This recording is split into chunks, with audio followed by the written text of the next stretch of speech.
प्यारे बच्चों, सत श्री अकाल। मैं Navjot Kaur government girl senior secondary school Faridkot विच साइंस विशा पढ़ाउंदी हां।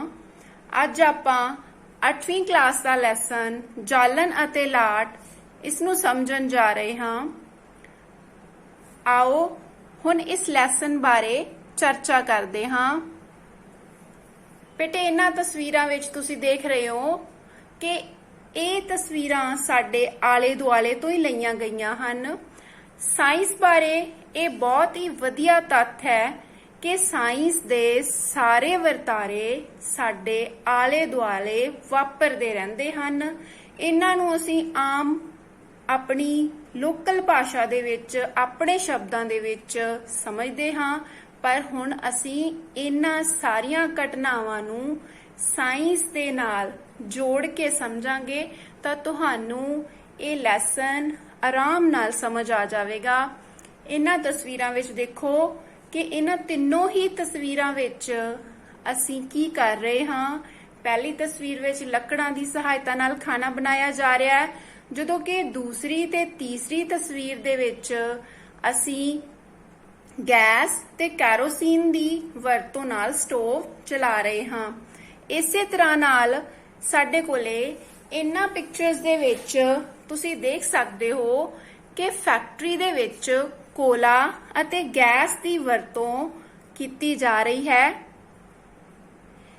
ਇਹਨਾਂ ਪਿਕਚਰਸ ਦੇ ਵਿੱਚ ਵੀ ਤੁਸੀਂ ਦੇਖੋ ਧਿਆਨ ਨਾਲ ਕਿ ਵਹੀਕਲਸ ਨੂੰ ਚਲਾਉਣ ਵਾਸਤੇ ਅਸੀਂ ਪੈਟਰੋਲ ਅਤੇ ਡੀਜ਼ਲ ਦੀ ਵਰਤੋਂ ਕਰਦੇ ਹਾਂ। ਜਿਵੇਂ ਕਿ ਸਾਨੂੰ ਪਤਾ ਹੀ ਹੈ ਕਿ ਕਾਰਾਂ, ਜੀਪਾਂ ਅਤੇ ਮੋਟਰਸਾਈਕਲ ਵਗੈਰਾ ਚਲਾਉਣ ਲਈ ਸਾਨੂੰ ਪੈਟਰੋਲ ਡੀਜ਼ਲ ਦੀ ਲੋੜ ਪੈਂਦੀ ਹੈ। ਬੱਸਾਂ ਚਲਾਉਣ ਲਈ ਅਸੀਂ ਅਕਸਰ ਹੀ ਡੀਜ਼ਲ ਦੀ ਵਰਤੋਂ ਕਰਦੇ ਹਾਂ, ਪਰ ਅੱਜ ਕੱਲ ਪ੍ਰਦੂਸ਼ਣ ਦੇ ਵੱਧ ਜਾਣ ਕਰਕੇ ਅਸੀਂ CNG ਦੀ ਵਰਤੋਂ ਵੀ ਕਰਨ ਲੱਗ ਪਏ ਹਾਂ।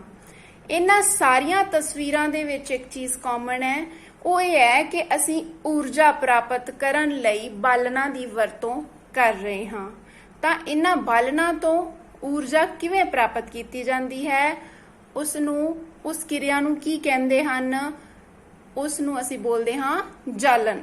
ਤਾਂ ਇਸ ਲੈਸਨ ਦੇ ਵਿੱਚ ਅਸੀਂ ਇਹ ਵਿਸਥਾਰ ਨਾਲ ਸਮਝਾਂਗੇ ਕਿ ਜਾਲਨ ਕੀ ਹੈ, ਇਹ ਕਿਸ ਪ੍ਰਕਾਰ ਦੀ ਕਿਰਿਆ ਹੈ, ਇਹ ਕਿਵੇਂ ਸ਼ੁਰੂ ਹੁੰਦਾ ਹੈ, ਇਸ ਲਈ ਜ਼ਰੂਰੀ ਸ਼ਰਤਾਂ ਕੀ ਹਨ, ਇਸ ਨੂੰ ਕਿਵੇਂ ਕਾਬੂ ਕੀਤਾ ਜਾ ਸਕਦਾ ਹੈ।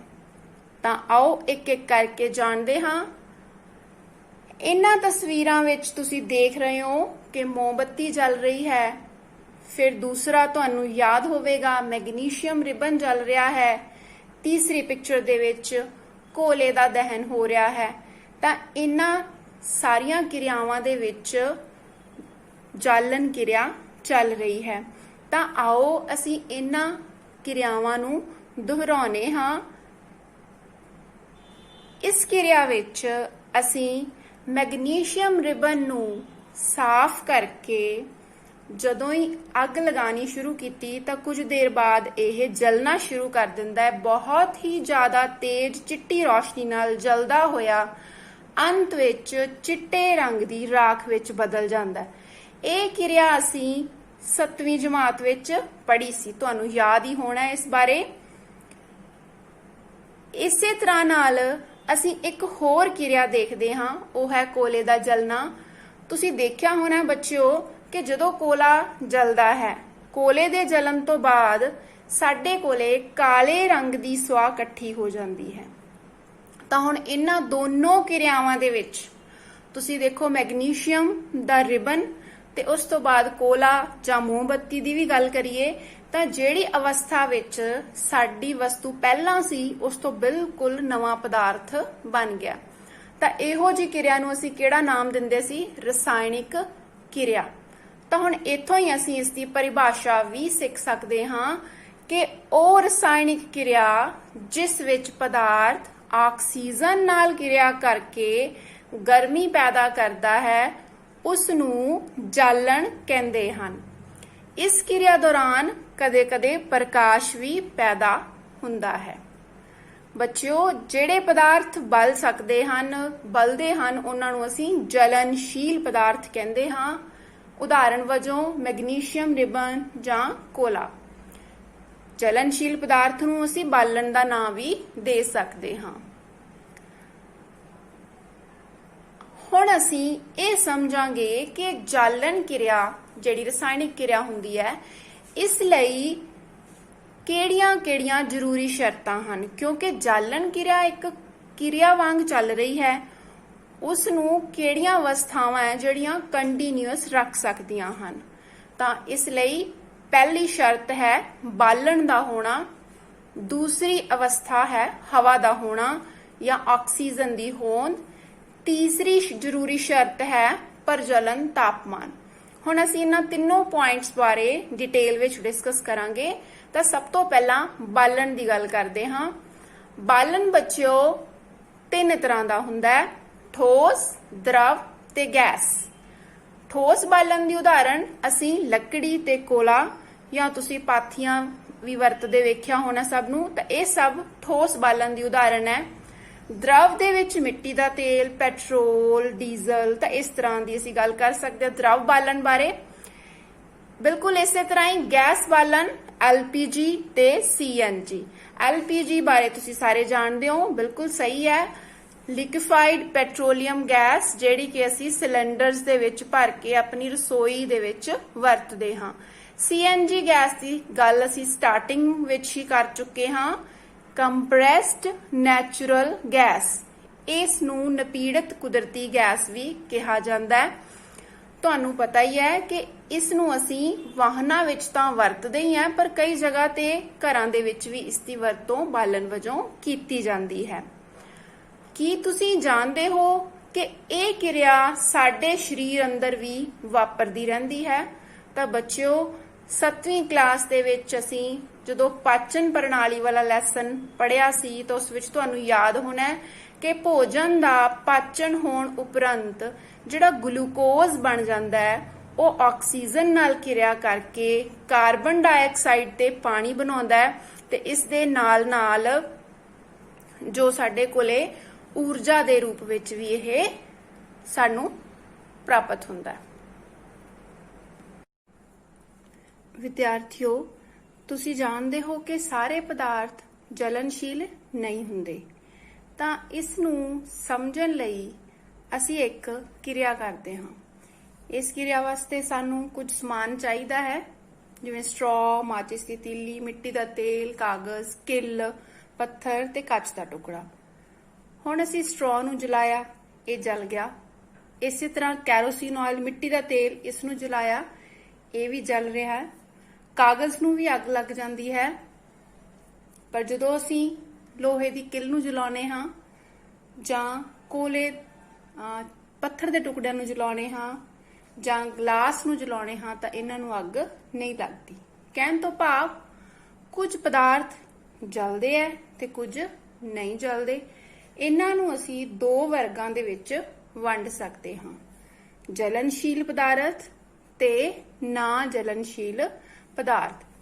ਤਾਂ ਤੁਹਾਡੀ ਬੁੱਕ ਦੇ ਵਿੱਚ ਇਹ ਸਾਰਣੀ ਦਿੱਤੀ ਹੋਈ ਹੈ, ਇਹਦੇ ਵਿੱਚ ਤੁਸੀਂ ਦੇਖ ਸਕਦੇ ਹੋ ਲੱਕੜੀ ਤੇ ਕਾਗਜ਼ ਦੋਨੋਂ ਜਲਨਸ਼ੀਲ ਹੈ, ਲੋਹੇ ਦੀ ਕਿੱਲ ਨਾ ਜਲਨਸ਼ੀਲ ਹੈ, ਮਿੱਟੀ ਦਾ ਤੇਲ ਜਲਨਸ਼ੀਲ, ਪੱਥਰ ਦਾ ਟੁਕੜਾ ਨਾ ਜਲਨਸ਼ੀਲ, ਸਟ੍ਰੋ ਜਲਨਸ਼ੀਲ, ਕੋਲੇ ਦਾ ਟੁਕੜਾ ਜਲਨਸ਼ੀਲ, ਮਾਚਿਸ ਦੀਆਂ ਤੀਲਾਂ ਵੀ ਜਲਨਸ਼ੀਲ, ਤੇ ਜਦੋਂ ਕੱਚ ਹੈ ਜਿਹੜਾ ਉਹ ਨਾ ਜਲਨਸ਼ੀਲ ਪਦਾਰਥ ਦੇ ਵਿੱਚ ਰੱਖਿਆ ਜਾ ਸਕਦਾ ਹੈ। ਇਸੇ ਤਰ੍ਹਾਂ ਨਾਲ ਤੁਸੀਂ ਆਪਣੇ ਆਲੇ ਦੁਆਲਿਓਂ ਇਸ ਸੂਚੀ ਨੂੰ ਹੋਰ ਲੰਬਾ ਵੀ ਕਰ ਸਕਦੇ ਹੋ। ਹੁਣ ਅਸੀਂ ਅਗਲੇ ਟੌਪਿਕ ਵੱਲ ਚੱਲਦੇ ਹਾਂ, ਭਾਵ ਜਾਲਣ ਦੀ ਦੂਸਰੀ ਸ਼ਰਤ ਕੀ ਹੈ। ਉਸ ਲਈ ਜ਼ਰੂਰੀ ਹੈ ਹਵਾ ਦੀ ਹੋਂਦ। ਹਵਾ ਦੀ ਹੋਂਦ ਕਿਵੇਂ ਸਿੱਧ ਕੀਤੀ ਜਾ ਸਕਦੀ ਹੈ ਜਾਂ ਹਵਾ ਜਲਣ ਲਈ ਕਿਵੇਂ ਜ਼ਰੂਰੀ ਹੈ, ਇਸ ਲਈ ਅਸੀਂ ਇੱਕ ਕਿਰਿਆ ਕਰਾਂਗੇ। ਇਸ ਕਿਰਿਆ ਨੂੰ ਕਰਨ ਲਈ ਸਾਨੂੰ 3 ਮੋਮਬੱਤੀਆਂ, 3 ਚਿਮਨੀਆਂ, ਇੱਕ ਕੱਚ ਦਾ ਟੁਕੜਾ ਇਸ ਦੀ ਲੋੜ ਪੈਂਦੀ ਹੈ। ਆਓ ਹੁਣ ਅਸੀਂ ਇਹ ਕਿਰਿਆ ਕਰਦੇ ਹਾਂ। ਇਸ ਕਿਰਿਆ ਨੂੰ ਕਰਨ ਲਈ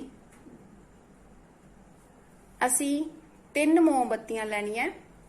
ਇਹਨਾਂ ਤਿੰਨੋਂ ਮੋਮਬੱਤੀਆਂ ਨੂੰ ਰੱਖਣ ਤੋਂ ਪਹਿਲਾਂ ਇੱਕ ਇਹੋ ਜਿਹੀ ਚਿਮਨੀ ਅਰੇਂਜ ਕਰਨੀ ਹੈ ਜਿਹਦੀ ਉੱਪਰੋਂ ਮੂੰਹ ਖੁੱਲਾ ਹੋਵੇ ਜਾਂ ਗਲਾਸ ਹੈ ਜਿਹਦਾ ਤਲਾ ਨਾ ਹੋਵੇ, ਇਸ ਤਰ੍ਹਾਂ ਦੀ ਅਰੇਂਜਮੈਂਟ ਰੱਖਣੀ ਹੈ।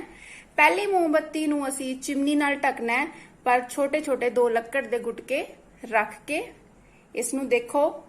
ਦੂਸਰੀ ਮੋਮਬੱਤੀ ਦੇ ਉੱਪਰ ਅਸੀਂ ਚਿਮਨੀ ਸਿੱਧੀ ਹੀ ਰੱਖ ਦੇਣੀ ਹੈ, ਇਹਨੂੰ ਧਿਆਨ ਨਾਲ ਆਬਜ਼ਰਵ ਕਰੋ। ਤੀਸਰੀ ਮੋਮਬੱਤੀ ਦੇ ਉੱਪਰ ਅਸੀਂ ਚਿਮਨੀ ਰੱਖ ਕੇ ਉਸ ਨੂੰ ਕੱਚ ਦੇ ਟੁਕੜੇ ਨਾਲ ਢੱਕ ਦੇਣਾ ਹੈ। ਹੁਣ ਅਸੀਂ ਦੇਖਦੇ ਹਾਂ ਪਹਿਲੀ ਮੋਮਬੱਤੀ ਬਹੁਤ ਵਧੀਆ ਲਾਟ ਨਾਲ ਜਲਦੀ ਹੈ, ਜਦੋਂ ਕਿ ਦੂਸਰੀ ਕੈਂਡਲ ਦੀ ਫਲੇਮ ਹੈ ਜਿਹੜੀ ਉਹ ਫਲਿਕਰ ਕਰਦੀ ਹੈ, ਕੰਬਦੀ ਹੈ, ਕਈ ਵਾਰੀ ਧੂਆਂ ਛੱਡ ਕੇ ਬੁਝ ਵੀ ਜਾਂਦੀ ਹੈ, ਤੇ ਤੀਸਰੀ ਮੋਮਬੱਤੀ ਹੈ ਜਿਹੜੀ ਉਹ ਬਹੁਤ ਹੀ ਜਲਦੀ ਬੁਝ ਜਾਂਦੀ ਹੈ। ਤਾਂ ਕਹਿਣ ਤੋਂ ਭਾਵ ਪਹਿਲੀ ਮੋਮਬੱਤੀ ਦੇ ਵਿੱਚ ਸਾਡੇ ਕੋਲੇ ਹਵਾ ਦੀ ਸਪਲਾਈ ਬਹੁਤ ਵਧੀਆ ਸੀ ਤਾਂ ਅੱਗ ਵਧੀਆ ਜਲ ਰਹੀ ਸੀ, ਤੇ ਲਾਸਟ ਵਾਲੀ ਕੈਂਡਲ ਦੇ ਵਿੱਚ ਇਸ ਤਰ੍ਹਾਂ ਜਿਹੜੀ ਹਵਾ ਦੀ ਸਪਲਾਈ ਆ ਉਹ ਰੁਕ ਗਈ ਤੇ ਜਿਹੜੀ ਜਾਲਣ ਕਿਰਿਆ ਉਹ ਵੀ ਬੰਦ ਹੋ ਗਈ। ਇਥੋਂ ਅਸੀਂ ਹਵਾ ਦੀ ਹੋਂਦ ਦਾ ਜਾਲਣ ਦੇ ਉੱਤੇ ਕੀ ਪ੍ਰਭਾਵ ਹੈ ਇਹ ਆਸਾਨੀ ਨਾਲ ਅਬਜ਼ਰਵ ਕਰ ਸਕਦੇ ਹਾਂ। ਇਸੇ ਤਰ੍ਹਾਂ ਨਾਲ ਤੁਸੀਂ ਦੇਖਿਆ ਹੋਣਾ ਕਿ ਤੁਹਾਡੇ ਘਰਾਂ ਦੇ ਵਿੱਚ ਜਦੋਂ ਕਦੇ ਚੁੱਲ੍ਹਾ ਜਲ ਰਿਹਾ ਹੁੰਦਾ ਹੈ ਤਾਂ ਅੱਗ ਬੁਝ ਜਾਂਦੀ ਹੈ, ਤਾਂ ਉਸ ਟਾਈਮ ਅਸੀਂ ਫੂਕਣੀ ਦੀ ਸਹਾਇਤਾ ਨਾਲ ਕੀ ਕਰਦੇ ਆ ਕਿ ਉੱਥੇ ਹੋਰ ਜ਼ਿਆਦਾ ਹਵਾ ਨੂੰ ਨੇੜੇ ਲੈ ਕੇ ਆਉਣ ਦੀ ਕੋਸ਼ਿਸ਼ ਕਰਦੇ ਹਾਂ, ਜਾਂ ਪੱਖੇ ਦੀ ਸਹਾਇਤਾ ਨਾਲ ਵੀ ਇਸ ਤਰ੍ਹਾਂ ਇਸ ਨੂੰ ਤੇਜ਼ ਕਰਨ ਦੀ ਕੋਸ਼ਿਸ਼ ਕੀਤੀ ਜਾਂਦੀ ਹੈ। ਇਸ ਜਾਲਣ ਕਿਰਿਆ ਨੂੰ ਸਮਝਣ ਲਈ, ਇਸ ਦੇ ਵਿੱਚ ਹਵਾ ਦੀ ਹੋਂਦ ਨੂੰ ਸਮਝਣ ਲਈ ਤੁਸੀਂ ਇਹ ਵੀ ਸਭ ਨੇ ਸੁਣਿਆ ਹੋਊਗਾ ਜਾਂ ਤੁਹਾਨੂੰ ਅੱਜ ਵੀ ਸਮਝ ਲੈਣਾ ਚਾਹੀਦਾ ਹੈ ਕਿ ਜਦੋਂ ਕਿਸੇ ਵਿਅਕਤੀ ਨੂੰ ਅੱਗ ਲੱਗ ਜਾਵੇ ਤਾਂ ਸਾਨੂੰ ਕੀ ਕਰਨਾ ਚਾਹੀਦਾ ਹੈ। ਹੁਣ ਜੇ ਅਸੀਂ ਉਸ ਨੂੰ ਭੱਜਣ ਦੀ ਸਲਾਹ ਦੇਵਾਂਗੇ ਤਾਂ ਉਹਦੇ ਨਾਲ ਹਵਾ ਤੇਜ਼ੀ ਨਾਲ ਲੱਗੇਗੀ, ਜਿਸ ਕਰਕੇ ਜਾਲਣ ਕਿਰਿਆ ਤੇਜ਼ ਹੋ ਜਾਏਗੀ ਤਾਂ ਉਸ ਵਿਅਕਤੀ ਦਾ ਬਹੁਤ ਨੁਕਸਾਨ ਹੋ ਸਕਦਾ ਹੈ। ਇਸ ਦੀ ਬਜਾਏ ਸਾਨੂੰ ਉਸ ਨੂੰ ਜ਼ਮੀਨ ਤੇ ਲੇਟਣ ਦੀ ਸਲਾਹ ਦੇਣੀ ਚਾਹੀਦੀ ਹੈ ਤਾਂ ਕਿ ਹਵਾ ਉੱਥੇ ਘੱਟ ਆਵੇ। ਤਾਂ ਸਭ ਤੋਂ ਇੰਪੋਰਟੈਂਟ ਚੀਜ਼ ਹੈ ਜੇ ਅਸੀਂ ਉਹਨੂੰ ਜ਼ਮੀਨ ਤੇ ਲਿਟਾਉਣ ਤੋਂ ਪਹਿਲਾਂ ਕੰਬਲ ਜਾਂ ਦਰੀ ਨਾਲ ਲਪੇਟ ਦਈਏ, ਜਿਸ ਨਾਲ ਹਵਾ ਦਾ ਸੰਪਰਕ ਉਸ ਨਾਲੋਂ ਟੁੱਟ ਜਾਵੇ ਤੇ ਜਾਲਣ ਕਿਰਿਆ ਜਿਹੜੀ ਉਹ ਰੁਕ ਜਾਵੇ, ਜਿਸ ਨਾਲ ਉਸ ਵਿਅਕਤੀ ਦਾ ਨੁਕਸਾਨ ਹੈ ਜਿਹੜਾ ਉਸ ਨੂੰ ਘਟਾਇਆ ਜਾ ਸਕਦਾ ਹੈ। ਉਮੀਦ ਹੈ ਕਿ ਤੁਹਾਨੂੰ ਇਸ ਤੋਂ ਅੱਜ ਇੱਕ ਨਵੀਂ ਜਾਣਕਾਰੀ ਪ੍ਰਾਪਤ ਹੋਈ ਹੋਵੇਗੀ। ਹੁਣ ਜਾਲਣ ਕਿਰਿਆ ਲਈ ਤੀਸਰੀ ਸ਼ਰਤ ਉਸ ਵੱਲ ਚੱਲਦੇ ਹਾਂ, ਉਹ ਹੈ ਸਹੀ ਤਾਪਮਾਨ। ਸਹੀ ਤਾਪਮਾਨ ਨੂੰ ਸਮਝਣ ਲਈ ਅਸੀਂ 2-3 ਚੀਜ਼ਾਂ ਬਾਰੇ ਸੋਚਦੇ ਹਾਂ ਜਾਂ ਆਪਣੇ ਮਨ ਵਿੱਚ ਦੁਹਰਾਓ। ਮਾਚਿਸ ਦਾ ਜਲਣਾ, ਮਾਚਿਸ ਨੂੰ ਕਿਸ ਤਰ੍ਹਾਂ ਜਲਾਉਂਦੇ ਹਾਂ ਅਸੀਂ, ਫਿਰ ਮਾਚਿਸ ਦੀ ਸਹਾਇਤਾ ਨਾਲ ਅਸੀਂ ਕਾਗਜ਼ ਨੂੰ ਜਲਾ ਸਕਦੇ ਹਾਂ। ਇਸੇ ਤਰ੍ਹਾਂ ਲੱਕੜੀ ਦਾ ਜਲਣਾ, ਤਾਂ ਤੁਸੀਂ ਦੇਖੋ ਕਿ ਇਹਨਾਂ ਦੇ ਵਿੱਚੋਂ ਸੌਖਿਆਂ ਹੀ ਕੌਣ ਜਲ ਜਾਂਦਾ ਹੈ। ਇਸ ਕਿਰਿਆ ਰਾਹੀਂ ਅਸੀਂ ਇਸ ਨੂੰ ਸਮਝ ਸਕਦੇ ਹਾਂ। ਇਸ ਕਿਰਿਆ ਵਿੱਚ ਅਸੀਂ ਇੱਕ ਕਾਗਜ਼ ਦਾ ਟੁਕੜਾ ਅਤੇ ਇੱਕ ਲੱਕੜੀ ਦਾ ਟੁਕੜਾ ਲਿਆ ਹੈ। ਅਸੀਂ ਇਹਨਾਂ ਨੂੰ ਜਲਾਉਣ ਦੀ ਕੋਸ਼ਿਸ਼ ਕਰਦੇ ਹਾਂ। ਤੁਹਾਨੂੰ ਸਾਰਿਆਂ ਨੂੰ ਪਤਾ ਹੈ ਕਿ ਕਾਗਜ਼ ਨੂੰ ਜਲਾਉਣਾ ਬਹੁਤ ਸੌਖਾ ਹੈ ਮਾਚਿਸ ਦੀ ਸਹਾਇਤਾ ਨਾਲ, ਪਰ ਲੱਕੜੀ ਨਹੀਂ ਜਲਦੀ। ਇਸ ਲਈ ਫਿਰ ਅਸੀਂ ਕੀ ਕਰਦੇ ਹਾਂ, ਇਹਦੇ ਉੱਪਰ ਮਿੱਟੀ ਦਾ ਤੇਲ ਪਾ ਦਿੰਦੇ ਹਾਂ। ਮਿੱਟੀ ਦਾ ਤੇਲ ਪਾਉਂਦਿਆਂ ਹੀ ਇਹਨੂੰ ਬੜੀ ਜਲਦੀ ਅੱਗ ਲੱਗ ਜਾਂਦੀ ਹੈ। ਤਾਂ ਇਸ ਤਰ੍ਹਾਂ ਨਾਲ ਅਸੀਂ ਲੱਕੜੀ ਨੂੰ ਵੀ ਜਲਾ ਲਿਆ। ਤਾਂ ਕਹਿਣ ਤੋਂ ਭਾਵ ਕੀ ਹੋਇਆ ਕਿ ਕਾਗਜ਼ ਨੂੰ ਜਲਾਉਣ ਲਈ ਇੱਕ ਮਾਚਿਸ ਦੀ ਤੀਲੀ ਕੋਲ ਇੰਨੀ ਕੁ ਗਰਮੀ ਸੀ ਕਿ ਉਹਨੂੰ ਆਰਾਮ ਨਾਲ ਉਹ ਜਲਾ ਸਕੀ, ਪਰੰਤੂ ਲੱਕੜੀ ਨੂੰ ਜਲਾਉਣ ਲਈ ਸਾਨੂੰ ਮਾਚਿਸ ਦੀ ਤੀਲੀ ਦੀ ਜਿਹੜਾ ਤਾਪਮਾਨ ਹੈ ਉਹ ਕਾਫੀ ਨਹੀਂ ਸੀ, ਤਾਂ ਉਸ ਨੂੰ ਅੱਗ ਨਹੀਂ ਲੱਗੀ। ਇਸ ਲਈ ਅਸੀਂ ਉਸ ਨੂੰ ਜਲਾਉਣ ਲਈ ਕੀ ਕੀਤਾ, ਉਸ ਦਾ ਸਹੀ ਤਾਪਮਾਨ ਕਰਨ ਲਈ, ਜਲਨ ਤਾਪਮਾਨ ਨੂੰ ਘੱਟ ਕਰਨ ਲਈ ਅਸੀਂ ਉਸ ਉੱਪਰ ਮਿੱਟੀ ਦਾ ਤੇਲ ਪਾਇਆ। ਕੁਝ ਪਦਾਰਥ ਬੜੀ ਜਲਦੀ ਹੀ ਅੱਗ ਫੜ ਲੈਂਦੇ। ਵਿਦਿਆਰਥੀਓ, ਤਾਂ ਇੱਥੋਂ ਸਾਨੂੰ ਪਤਾ ਲੱਗਦਾ ਹੈ ਕਿ ਕੁਝ ਪਦਾਰਥਾਂ ਦਾ ਜਲਨ ਤਾਪਮਾਨ ਘੱਟ ਹੁੰਦਾ ਹੈ ਤੇ ਕੁਝ ਪਦਾਰਥਾਂ ਦਾ ਜਲਨ ਤਾਪਮਾਨ ਵੱਧ ਹੁੰਦਾ ਹੈ। ਇਸ ਜਲਨ ਤਾਪਮਾਨ ਨੂੰ ਅਸੀਂ ਵਧਾ ਵੀ ਸਕਦੇ ਹਾਂ ਤੇ ਘਟਾ ਵੀ ਸਕਦੇ ਹਾਂ। ਜਿਵੇਂ ਇਸ ਕਿਰਿਆ ਵਿੱਚ ਅਸੀਂ ਲੱਕੜੀ ਦਾ ਜਲਨ ਤਾਪਮਾਨ ਘੱਟ ਕੀਤਾ ਸੀ ਤੇ ਤੀਲੀ ਨਾਲ ਇਹ ਫਿਰ ਜਲਣ ਲੱਗ ਗਈ। ਇਸੇ ਤਰ੍ਹਾਂ ਨਾਲ ਅਸੀਂ ਇੱਥੇ ਇੱਕ ਹੋਰ ਕਿਰਿਆ ਦੇਖਦੇ ਹਾਂ।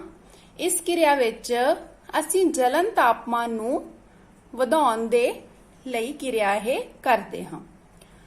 ਤੁਸੀਂ ਇਹ ਸੋਚ ਕੇ ਹੈਰਾਨ ਹੋਵੋਗੇ ਕਿ ਅਸੀਂ ਕਾਗਜ਼ ਦੇ ਕੱਪ ਵਿੱਚ ਪਾਣੀ ਬੋਇਲ ਕਰ ਸਕਦੇ ਹਾਂ। ਇਸ ਕਿਰਿਆ ਲਈ ਅਸੀਂ 2 ਕੀਫਸ ਕਾਗਜ਼ ਦੀਆਂ ਬਣਾ ਲਈਆਂ। ਇਸ ਤੋਂ ਬਾਅਦ ਅਸੀਂ ਇੱਕ ਕੀਫ ਵਿੱਚ ਪਾਣੀ ਪਾਉਂਦੇ ਹਾਂ ਤੇ ਦੂਸਰੀ ਕੀਫ ਨੂੰ ਡਾਇਰੈਕਟਲੀ ਮੋਮਬੱਤੀ ਤੇ ਗਰਮ ਕਰਦੇ ਹਾਂ। ਦੇਖੋ ਕੀ ਹੋਇਆ, ਇਹ ਜਲ ਗਿਆ ਇੱਕ ਕਾਗਜ਼। ਦੂਸਰਾ ਜਿਹਦੇ ਵਿੱਚ ਅਸੀਂ ਪਾਣੀ ਪਾਇਆ ਸੀ, ਉਸ ਕੀਫ ਵਾਲਾ ਪਾਣੀ ਹੈ ਜਿਹੜਾ ਉਹ ਗਰਮ ਹੋਣ ਲੱਗਿਆ ਹੈ ਤੇ ਕੁਝ ਦੇਰ ਬਾਅਦ ਇਹ ਦੇਖੋ ਛੋਟੇ ਛੋਟੇ ਬੁਲਬੁਲੇ ਵੀ ਬਣਨ ਲੱਗ ਗਏ ਹੈ। ਤਾਂ ਕਹਿਣ ਤੋਂ ਭਾਵ ਇੱਕ ਕਾਗਜ਼ ਹੈ ਜਿਹੜਾ ਅੱਗ ਦੇ ਨੇੜੇ ਲਿਆਉਣ ਤੇ ਹੀ ਜਲਣ ਲੱਗ ਜਾਂਦਾ ਹੈ, ਪਰ ਇੱਥੇ ਅਸੀਂ ਇਸ ਕਾਗਜ਼ ਦੇ ਵਿੱਚ ਪਾਣੀ ਨੂੰ ਗਰਮ ਵੀ ਕਰ ਲਿਆ, ਇਹ ਫਿਰ ਵੀ ਅੱਗ ਨਹੀਂ ਇਸ ਨੂੰ ਲੱਗੀ। ਤਾਂ ਭਾਵ ਇੱਥੇ ਅਸੀਂ ਕਾਗਜ਼ ਦਾ ਜਲਨ ਤਾਪਮਾਨ ਵਧਾ ਦਿੱਤਾ। ਤਾਂ ਬੱਚਿਓ, ਇਸ ਤੋਂ ਇਹ ਪਤਾ ਲੱਗਦਾ ਹੈ ਕਿ ਬਾਲਣ ਨੂੰ ਜਿੰਨੀ ਦੇਰ ਤੱਕ ਅਸੀਂ ਸਹੀ ਜਲਨ ਤਾਪਮਾਨ ਤੱਕ ਗਰਮ ਨਹੀਂ ਕਰਦੇ, ਓਨੀ ਦੇਰ ਤੱਕ ਇਸ ਨੂੰ ਅੱਗ ਨਹੀਂ ਲੱਗਦੀ। ਤਾਂ ਹੁਣ ਇੱਥੋਂ ਸਾਨੂੰ ਪ੍ਰਜਲਨ ਤਾਪਮਾਨ, ਜਿਸ ਨੂੰ ਅਸੀਂ ਜਲਨ ਤਾਪਮਾਨ ਜਾਂ ਸਹੀ ਤਾਪਮਾਨ ਵੀ ਕਿਹਾ ਹੈ, ਤਾਂ ਇੱਥੋਂ ਇਹਦੀ ਅਸੀਂ ਪਰਿਭਾਸ਼ਾ ਨੋਟ ਕਰਾਂਗੇ। ਤਾਂ ਪ੍ਰਜਲਨ ਤਾਪਮਾਨ ਉਹ ਤਾਪਮਾਨ ਹੁੰਦਾ ਹੈ, ਉਹ ਘੱਟ ਤੋਂ ਘੱਟ ਤਾਪਮਾਨ ਜਿਸ ਤੇ ਕੋਈ ਪਦਾਰਥ ਬਲਣ ਲੱਗਦਾ ਹੈ, ਉਹ ਉਸ ਪਦਾਰਥ ਦਾ ਪ੍ਰਜਲਨ ਤਾਪਮਾਨ ਅਖਵਾਉਂਦਾ ਹੈ। ਤਾਂ ਹੁਣ ਤੁਸੀਂ ਸਾਰਾ ਇਸ ਬਾਰੇ ਸਮਝ ਗਏ ਹੋ ਕਿ ਕਿਵੇਂ ਜਾਲਣ ਕਿਰਿਆ ਜਿਹੜੀ ਉਹ ਕਿਹੜੇ-ਕਿਹੜੇ ਕਾਰਕਾਂ ਤੇ ਨਿਰਭਰ ਕਰਦੀ ਹੈ, ਬਾਲਣ, ਆਕਸੀਜਨ ਤੇ ਤੀਸਰੀ ਗੱਲ ਕੀਤੀ ਸੀ ਪ੍ਰਜਲਨ ਤਾਪਮਾਨ ਦੀ। ਤਾਂ ਹੁਣ ਅਸੀਂ ਇਹ ਦੇਖਦੇ ਹਾਂ ਕਿ ਇਸ ਕਿਰਿਆ ਵਿੱਚ ਕੀ ਹੋ ਰਿਹਾ ਹੈ। ਇਹ ਤੁਸੀਂ ਇੱਥੇ ਫਾਇਰ ਬ੍ਰਿਗੇਡ ਦੀਆਂ ਗੱਡੀਆਂ ਦੀ ਤਸਵੀਰ ਨੂੰ ਦੇਖ ਕੇ ਸਮਝ ਹੀ ਗਏ ਹੋਵੋਗੇ ਕਿ ਅਸੀਂ ਕਿਸ ਚੀਜ਼ ਦੀ ਗੱਲ ਕਰਨ ਜਾ ਰਹੇ ਹਾਂ। ਬਿਲਕੁਲ ਸਹੀ, ਅਸੀਂ ਅੱਗ ਤੇ ਕਾਬੂ ਕਿਵੇਂ ਪਾਇਆ ਜਾ ਸਕਦਾ ਹੈ, ਇਸ ਬਾਰੇ ਇਸ ਕਿਰਿਆ ਰਾਹੀਂ ਸਮਝਣ ਦੀ ਕੋਸ਼ਿਸ਼ ਕਰਾਂਗੇ। ਇਸ ਕਿਰਿਆ ਦੇ ਵਿੱਚ ਤੁਸੀਂ ਇਹ ਦੇਖੋਗੇ ਕਿ ਇਹ ਫਾਇਰਮੈਨ ਕੀ ਕਰ ਰਹੇ ਆ, ਪਾਣੀ ਦੀ ਸਹਾਇਤਾ ਨਾਲ ਬਿਲਡਿੰਗਸ ਦੇ ਵਿੱਚ ਲੱਗੀ ਹੋਈ ਅੱਗ ਨੂੰ ਬੁਝਾ ਰਹੇ ਹੈ। ਜਿਵੇਂ ਜਿਵੇਂ ਉਹ ਪਾਣੀ ਪਾਉਂਦੇ ਜਾ ਰਹੇ ਹੈ, ਤਾਂ ਇਸ ਨਾਲ ਜਾਲਣ ਕਿਰਿਆ ਦਾ ਕਿਹੜਾ ਫੈਕਟਰ ਹੈ ਜਿਹਦੇ ਤੇ ਪ੍ਰਭਾਵ ਪੈ ਰਿਹਾ ਹੈ, ਤਾਂ ਉਹ ਹੈ ਪ੍ਰਜਲਨ ਤਾਪਮਾਨ। ਪਹਿਲੇ ਨੰਬਰ ਤੇ ਉਹਨਾਂ ਨੇ ਪਾਣੀ ਪਾ ਕੇ ਇਹਨੂੰ ਪ੍ਰਜਲਨ ਤਾਪਮਾਨ ਇਹਦਾ ਘਟਾਤਾ, ਜਿਹਦੇ ਕਰਕੇ ਅੱਗ ਬੁਝ ਗਈ। ਦੂਸਰਾ ਕਾਰਨ ਕੀ ਹੈ ਇਹਦੇ ਵਿੱਚ, ਉਹ ਇਹ ਵੀ ਹੋ ਸਕਦਾ ਹੈ ਕਿ ਜਦੋਂ ਉਹ ਪਾਣੀ ਪਾ ਰਹੇ ਸੀ ਅੱਗ ਤੇ, ਤਾਂ ਉਹਦੇ ਨਾਲ ਇਸ ਬਿਲਡਿੰਗ ਦੇ ਉੱਪਰ ਭਾਫ ਪਾਣੀ ਦੀ ਬਣਨੀ ਸ਼ੁਰੂ ਹੋ ਗਈ, ਜਿਹਦੇ ਕਰਕੇ ਆਕਸੀਜਨ ਨਹੀਂ ਮਿਲੀ ਤੇ ਅੱਗ ਹੈ ਜਿਹੜੀ ਉਹ ਬੁਝ ਗਈ। ਤਾਂ ਇੱਥੇ 2 ਕਾਰਕ ਹੈ। ਤਾਂ ਹੁਣ ਦੇਖੋ ਇੱਥੇ ਵੀ ਅੱਗ ਲੱਗੀ ਹੋਈ ਹੈ, ਕੀ ਅਸੀਂ ਇੱਥੇ ਪਾਣੀ ਪਾਵਾਂਗੇ? ਪਾਣੀ ਪਾਵਾਂਗੇ ਤਾਂ ਸਾਨੂੰ ਕਰੰਟ ਲੱਗ ਸਕਦਾ ਹੈ। ਇਸ ਲਈ ਇੱਥੇ ਹੁਣ ਜਿਵੇਂ ਤੇਲ ਹੈ, ਤੇਲ ਦੇ ਟੈਂਕ ਨੂੰ ਅੱਗ ਲੱਗੀ ਹੋਈ ਹੈ, ਇੱਥੇ ਵੀ ਪਾਣੀ ਅਸੀਂ ਨਹੀਂ ਵਰਤਣਾ। ਤਾਂ ਕਹਿਣ ਤੋਂ ਭਾਵ ਕਿ ਕਿਸ ਤਰ੍ਹਾਂ ਦੀ ਅੱਗ ਹੈ ਜਿਹੜੀ ਉਹ ਕਿਵੇਂ ਬੁਝਾਈ ਜਾ ਸਕਦੀ ਹੈ, ਇਹ ਨਿਰਭਰ ਕਰਦਾ ਹੈ। ਤਾਂ ਇੱਥੇ ਅਸੀਂ ਕੀ ਕਰਾਂਗੇ, ਇੱਥੇ ਹਵਾ ਦਾ ਸੰਪਰਕ ਤੋੜਨ ਲਈ ਅਸੀਂ ਕਾਰਬਨ ਡਾਈਆਕਸਾਈਡ ਦੀ ਸਪਰੇਅ ਕੀਤੀ ਹੈ। ਕਾਦੀ ਸਹਾਇਤਾ ਨਾਲ? ਇੱਕ ਫਾਇਰ ਐਕਸਟਿੰਗੁਇਸ਼ਰ ਲਿਆ ਹੈ, ਜਿਹਨੂੰ ਅਸੀਂ ਅੱਗ ਬੁਝਾਊ ਯੰਤਰ ਵੀ ਕਹਿੰਦੇ ਹਾਂ। ਤਾਂ ਇਹਦੀ ਸਹਾਇਤਾ ਨਾਲ ਅਸੀਂ ਇੱਥੇ ਅੱਗ ਬੁਝਾ ਦਿੱਤੀ ਹੈ। ਤਾਂ ਤੁਸੀਂ ਦੇਖੋ ਹੁਣ ਅੱਗ ਬੁਝਾਉਣ ਦੇ ਅਸੀਂ 2 ਸਿਸਟਮਸ ਦੇਖਿਆ ਹੈ। ਪਹਿਲਾ ਇਹ ਕਿ ਪ੍ਰਜਲਨ ਤਾਪਮਾਨ ਨੂੰ ਘੱਟ ਕਰਨਾ ਪਾਣੀ ਰਾਹੀਂ। ਦੂਸਰਾ ਕੀ ਹੈ ਸਾਡੇ ਕੋਲੇ ਕਿ ਫਾਇਰ ਐਕਸਟਿੰਗੁਇਸ਼ਰ ਦੀ ਜਾਂ ਅੱਗ ਬੁਝਾਊ ਯੰਤਰ ਦੀ ਸਹਾਇਤਾ ਨਾਲ ਅਸੀਂ ਆਕਸੀਜਨ ਦੀ ਸਪਲਾਈ ਤੋੜ ਦਿੰਨੇ ਆ, ਤਾਂ ਉੱਥੇ ਉਹਦੇ ਨਾਲ ਵੀ ਅੱਗ ਹੈ ਜਿਹੜੀ ਉਹ ਬੁਝ ਜਾਂਦੀ ਹੈ। ਤਾਂ ਅੱਗ ਤੇ ਕਾਬੂ ਕਰਨ ਲਈ ਅਸੀਂ 3 ਚੀਜ਼ਾਂ ਦੀ ਗੱਲ ਕਰਦੇ ਹਾਂ। ਅੱਗ ਲੱਗਣ ਦਾ ਸਭ ਤੋਂ ਜਾਂ ਜਾਲਣ ਕਿਰਿਆ ਦਾ ਸਭ ਤੋਂ ਬੇਸਿਕ ਜਿਹੜੀ ਲੋੜ ਹੁੰਦੀ ਉਹ ਕੀ ਹੁੰਦਾ? ਬਾਲਣ। ਜੇ ਜਲਨਸ਼ੀਲ ਪਦਾਰਥ ਹੀ ਨਾ ਹੋਣਗੇ ਬੇਟਾ ਤਾਂ ਅੱਗ ਲੱਗਣੀ ਹੀ ਨਹੀਂ। ਜਿਵੇਂ ਸਪੋਜ਼ਿੰਗ ਕਿ ਅਸੀਂ ਇਹ ਗੱਲ ਕਰੀਏ ਕਿ ਲੱਕੜਾਂ ਦਾ ਕਾਫੀ ਸਾਰਾ ਦੋ ਢੇਰ ਪਏ ਐ, ਉਹਨਾਂ ਦੇ ਵਿਚਕਾਰ ਥੋੜੀ ਜੀ ਜਗ੍ਹਾ ਹੈ, ਉੱਥੇ 2-4 ਲੱਕੜਾਂ ਪਈਆਂ ਐ, ਤਾਂ ਇੱਕ ਢੇਰ ਨੂੰ ਮੰਨ ਲਓ ਅੱਗ ਲੱਗੀ ਹੋਈ ਹੈ ਤਾਂ ਦੂਸਰੇ ਢੇਰ ਤੱਕ ਅੱਗ ਨਾ ਪਹੁੰਚੇ, ਅਸੀਂ ਕੀ ਕਰੀਏ ਕਿ ਅਸੀਂ ਉਹਦੇ ਵਿੱਚੋਂ ਬਾਲਣ ਹੈ ਜਿਹੜਾ ਉਹ ਪਾਸੇ ਹਟਾ ਦਈਏ, ਲੱਕੜਾਂ ਨੂੰ ਹੀ ਪਾਸੇ ਹਟਾ ਦਈਏ। ਤਾਂ ਪਹਿਲਾਂ ਕੀ ਆ, ਅਸੀਂ ਬਾਲਣ ਹੀ ਪਾਸੇ ਕਰ ਦਈਏ ਤਾਂ ਵੀ ਅੱਗ ਹੈ ਜਿਹੜੀ ਉਹ ਕਾਬੂ ਹੋ ਸਕਦੀ ਹੈ। ਇਸੇ ਤਰ੍ਹਾਂ ਨਾਲ ਦੂਸਰਾ ਫੈਕਟਰ ਹੈ ਜਿਹੜਾ ਉਹ ਅਸੀਂ ਡਿਸਕਸ ਕਰ ਚੁੱਕੇ ਹਾਂ, ਉਹ ਹੈ ਆਕਸੀਜਨ ਦਾ ਸੰਪਰਕ ਤੋੜਨਾ। ਜਿਵੇਂ ਆਪਾਂ ਪਹਿਲਾਂ ਹੀ ਗੱਲ ਕੀਤੀ ਹੈ ਕਿ ਆਕਸੀਜਨ ਹੈ ਜਿਹੜੀ ਉਹ ਵੀ ਕੀ ਕਰਦੀ ਹੈ? ਜਾਲਣ ਕਿਰਿਆ ਨੂੰ ਬਹੁਤ ਤੇਜ਼ ਕਰ ਦਿੰਦੀ ਹੈ। ਤਾਂ ਇਸ ਲਈ ਅਸੀਂ ਹਵਾ ਦਾ ਸੰਪਰਕ ਤੋੜਨ ਵਾਸਤੇ ਦੋ ਚੀਜ਼ਾਂ ਜਿਹੜੀਆਂ ਉਹ ਅਪਲਾਈ ਕਰ ਸਕਦੇ ਹਾਂ। ਪਹਿਲੀ ਚੀਜ਼ ਹੈ ਕਿ ਫਾਇਰ ਬ੍ਰਿਗੇਡ ਵਾਲੇ ਮੈਨ ਜਿਹੜੇ ਕੰਮ ਕਰ ਰਹੇ ਸੀ, ਪਾਣੀ ਦਾ ਸਪਰੇਅ ਕਰਦੇ ਆ ਤਾਂ ਜਿਹੜੀ ਅੱਗ ਲੱਗੀ ਹੁੰਦੀ ਹੈ ਉਹਦੇ ਨਾਲ ਹੀ ਉਹ ਜਿਹੜਾ ਹੈਗਾ ਪ੍ਰਜਲਨ ਤਾਪਮਾਨ ਵੀ ਘੱਟ ਹੋ ਜਾਂਦਾ ਤੇ ਨਾਲ ਦੀ ਨਾਲ ਹਵਾ ਦਾ ਸੰਪਰਕ ਵੀ ਭਾਫ ਕਾਰਨ ਟੁੱਟ ਜਾਂਦਾ। ਦੂਸਰਾ ਅਸੀਂ ਫਾਇਰ ਐਕਸਟਿੰਗੁਇਸ਼ਰ ਦੀ ਗੱਲ ਕਰ ਹੀ ਚੁੱਕੇ ਹਾਂ। ਤਾਂ ਇਹ ਸਾਡੇ ਕੋਲੇ ਸੀ ਕਿ ਅਸੀਂ ਅੱਗ ਨੂੰ ਕਿਵੇਂ ਕਾਬੂ ਕਰ ਸਕਦੇ ਹਾਂ। ਇਸ ਟੌਪਿਕ ਨੂੰ ਕੰਪਲੀਟ ਕਰਨ ਤੋਂ ਬਾਅਦ ਹੁਣ ਅਸੀਂ ਇਸ ਰੈੱਡ ਕਲਰ ਦੀ ਬੋਟਲ ਬਾਰੇ ਡਿਸਕਸ ਕਰਦੇ ਹਾਂ। ਇਹ ਰੈੱਡ ਕਲਰ ਦੀ ਬੋਟਲ ਤੁਸੀਂ ਅਕਸਰ ਹੀ ਬਿਲਡਿੰਗਸ, ਸਕੂਲਸ ਜਾਂ ਲੈਬ ਜਾਂ ਸਕੂਲ ਦੇ ਅੰਦਰ ਕਿਤੇ ਨਾ ਕਿਤੇ ਲੱਗੀ ਹੋਈ ਜ਼ਰੂਰ ਦੇਖੀ ਹੋਣੀ ਹੈ। ਇਹਨੂੰ ਧਿਆਨ ਨਾਲ ਦੇਖੋ। ਇਹ ਸਿਲੰਡਰ ਦੇ ਵਿੱਚ ਕੀ ਹੁੰਦਾ ਹੈ ਕਿ ਇੱਕ ਬਲੈਕ ਕਲਰ ਦੀ ਪਾਈਪ ਲੱਗੀ ਹੈ ਤੇ ਉੱਪਰ ਇਹਦੇ ਇੱਕ ਹੈਂਡਲ ਲੱਗਿਆ ਆਪਾਂ ਨੂੰ ਨਜ਼ਰ ਆਉਂਦਾ ਹੈ। ਬੇਟੇ ਇਹਨੂੰ ਅਸੀਂ ਫਾਇਰ ਐਕਸਟਿੰਗੁਇਸ਼ਰ ਜਾਂ ਅੱਗ ਬੁਝਾਊ ਯੰਤਰ ਕਹਿੰਦੇ ਹਾਂ। ਇਹ ਸਾਡੀ ਸੇਫਟੀ ਲਈ ਬਿਲਡਿੰਗਸ ਵਿੱਚ ਲਗਾਇਆ ਜਾਂਦਾ। ਹੁਣ ਆਪਾਂ ਇਹਦੀ ਬਣਤਰ ਬਾਰੇ ਸਮਝਦੇ ਹਾਂ। ਇਹ ਕਾਫੀ ਸਿੰਪਲ ਹੁੰਦਾ ਹੈ। ਇਹਦੇ ਜਿਹੜਾ ਰੈੱਡ ਕਲਰ ਦਾ ਵੱਡਾ ਸਿਲੰਡਰ ਹੈ ਇਹਦੇ ਵਿੱਚ ਸੋਡੀਅਮ ਬਾਈਕਾਰਬੋਨੇਟ ਪਾਇਆ ਹੁੰਦਾ ਤੇ ਜਿਹੜੀ ਇਹਦੇ ਵਿੱਚ ਇੱਕ ਛੋਟੀ ਜਿਹੀ ਕੱਚ ਦੀ ਬੋਟਲ ਲਗਾਈ ਹੁੰਦੀ ਹੈ ਉਹਨੂੰ ਸੀਲ ਬੰਦ ਕੀਤਾ ਹੁੰਦਾ ਹੈ। ਇਹਦੇ ਵਿੱਚ ਹੁੰਦਾ ਸਲਫਿਊਰਿਕ ਐਸਿਡ, ਮਤਲਬ ਤੇਜ਼ਾਬ ਹੁੰਦਾ। ਜਦੋਂ ਕਿਤੇ ਫਾਇਰ ਜਾਂ ਅੱਗ ਹੈ ਜਿਹੜੀ ਉਹ ਲੱਗ ਜਾਂਦੀ ਹੈ, ਅਸੀਂ ਉੱਪਰੋਂ ਹੈਂਡਲ ਨੂੰ ਪ੍ਰੈਸ ਕਰਦੇ ਹਾਂ, ਪ੍ਰੈਸ਼ਰ ਨਾਲ ਬੋਟਲ ਟੁੱਟ ਜਾਂਦੀ ਹੈ ਤੇ ਸੋਡੀਅਮ ਬਾਈਕਾਰਬੋਨੇਟ ਅਤੇ ਸਲਫਿਊਰਿਕ ਐਸਿਡ ਆਪਸ ਵਿੱਚ ਕਿਰਿਆ ਕਰਦੇ ਆ ਤੇ ਸਿੱਟੇ ਵਜੋਂ ਕਾਰਬਨ ਡਾਈਆਕਸਾਈਡ ਗੈਸ ਬਣਦੀ ਹੈ। ਇਹ ਕਾਰਬਨ ਡਾਈਆਕਸਾਈਡ ਗੈਸ ਬਾਰੇ ਅਸੀਂ ਪਹਿਲਾਂ ਹੀ ਡਿਸਕਸ ਕਰ ਚੁੱਕੇ ਹਾਂ ਕਿ ਅੱਗ ਨੂੰ ਇਹ ਬੁਝਾਉਣ ਦਾ ਕੰਮ ਕਰਦੀ ਹੈ। ਤਾਂ ਇਸ ਤਰ੍ਹਾਂ ਅੱਗ ਬੁਝਾਊ ਯੰਤਰ ਕੰਮ ਕਰਦਾ ਹੈ। ਅਗਲਾ ਟੌਪਿਕ ਜੋ ਅਸੀਂ ਸਮਝਣ ਜਾ ਰਹੇ ਹਾਂ ਉਹ ਹੈ ਜਾਲਣ ਦੀਆਂ ਕਿਸਮਾਂ। ਤਾਂ ਅਸੀਂ ਇਹ ਪੜ੍ਹ ਚੁੱਕੇ ਹਾਂ ਕਿ ਜਾਲਣ ਕੀ ਹੁੰਦਾ ਹੈ। ਹੁਣ ਅਸੀਂ ਦੇਖਦੇ ਹਾਂ ਕਿ ਇਹ ਕਿੰਨੀ ਤਰ੍ਹਾਂ ਦਾ ਹੋ ਸਕਦਾ ਹੈ। ਸਭ ਤੋਂ ਪਹਿਲਾਂ ਅਸੀਂ ਗੱਲ ਕਰਦੇ ਹਾਂ ਤੀਬਰ ਜਾਲਣ।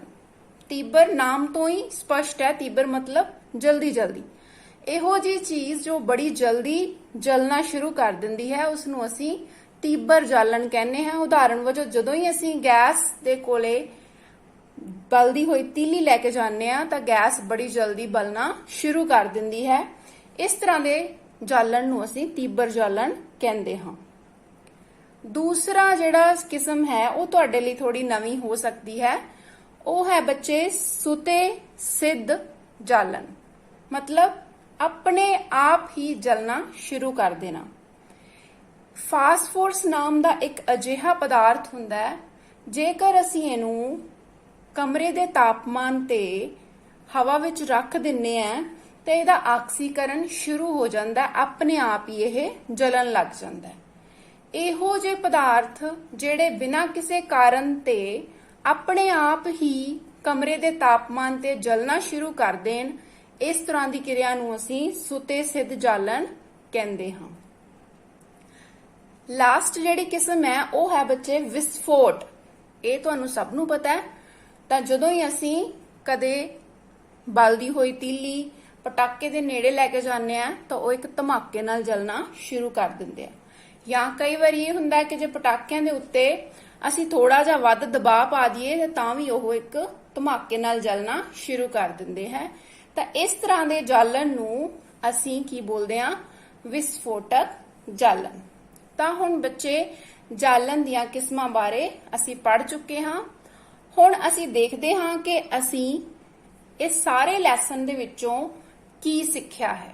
ਤੁਸੀਂ ਆਪਣੇ ਆਪ ਇਸ ਨੂੰ ਦੁਹਰਾਉਂਦੇ ਜਾਣਾ। ਫਸਟ ਹੈ LPG। ਇਹਦਾ ਪੂਰਾ ਨਾਮ ਕੀ ਹੈ? ਮੈਂ ਲੈਸਨ ਵਿੱਚ ਡਿਸਕਸ ਕੀਤਾ ਸੀ। ਲਿਕੁਇਫਾਈਡ ਪੈਟਰੋਲੀਅਮ ਗੈਸ, द्रवित पेट्रोलियम गैस। दूसरा पॉइंट CNG। CNG ਦਾ ਪੂਰਾ ਨਾਮ कंप्रेस्ड नेचुरल गैस, ਜਾਂ ਅਸੀਂ ਇਹਨੂੰ ਕਹਿ ਸਕਦੇ ਹਾਂ ਨਪੀੜਤ ਕੁਦਰਤੀ gas. Third point, dash gas ਜਾਲਣ ਕਿਰਿਆ ਨੂੰ ਤੇਜ਼ ਕਰਦੀ ਹੈ। ਕਿਹੜੀ ਗੈਸ ਹੈ ਜਿਹੜੀ ਜਾਲਣ ਕਿਰਿਆ ਨੂੰ ਤੇਜ਼ ਕਰਦੀ ਹੈ? ਤਾਂ ਇਹਦਾ ਆਨਸਰ ਹੈ ਆਕਸੀਜਨ। ਡੈਸ਼ ਗੈਸ ਅੱਗ ਬੁਝਾਉਣ ਦੇ ਕੰਮ ਆਉਂਦੀ ਹੈ। ਤਾਂ ਇਹਦਾ ਆਨਸਰ ਹੈ ਕਾਰਬਨ ਡਾਈਆਕਸਾਈਡ।